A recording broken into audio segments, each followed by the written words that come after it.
আমার ওই কাজটা তুই হ্যান্ডেল করতে পারবি তো? হ্যাঁ। দাঁড়াও, বাড়ি থেকে চলে গিয়ে বাচ্চাটা কি আমার আশায় রেখে গেছো? মানে বৌদি, দাঁড়াও, আমি তোমার কোনো মানে শুনতে চাই না। অনেকদিন তো হয়ে গেল, এখন তো একটা বিয়েও করতে পারো। এটুকু বাচ্চাকে মানুষ করবে কিভাবে? ছি।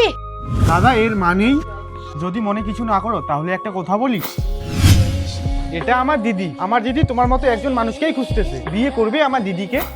দাঁড়াও, মানবে কি তোমার ছেলে মেয়ে? হ্যাঁ শোনো, আমি কাজে যাচ্ছি, আমার ছোট্ট সোনাটাকে তুমি একটু দেখো। আজকে থেকে আমি তোর মা। দাঁড়াও, ভাইকে এটা কার হাতে দিয়ে যাচ্ছ বাবা? সন্তু, ভদ্রভাবে কথা বল। আজকে থেকে এটা তোর মা। না, আমরা কাউকে মা মানতে পারবো না।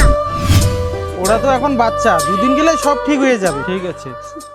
শোনো, রিয়া আর সন্তু আসবে, ওদেরকে তুমি খেতে দিও। আর হ্যাঁ, বাবুকে সবসময় তুমি পাশে রেখো কিন্তু। তুমি থেকো, আমি কাজে গেলাম। আরে তোরা চলে আসিস, তোরা দুজন হাত মুখ ধুয়ে আয়, আমি খেতে দিচ্ছি। এমন করে বলতেছে যেন আমাদের মা হয়ে গেছে। নিজের অজ্ঞাতে থাকবা, আমাদের মা হবার চেষ্টা করবে না।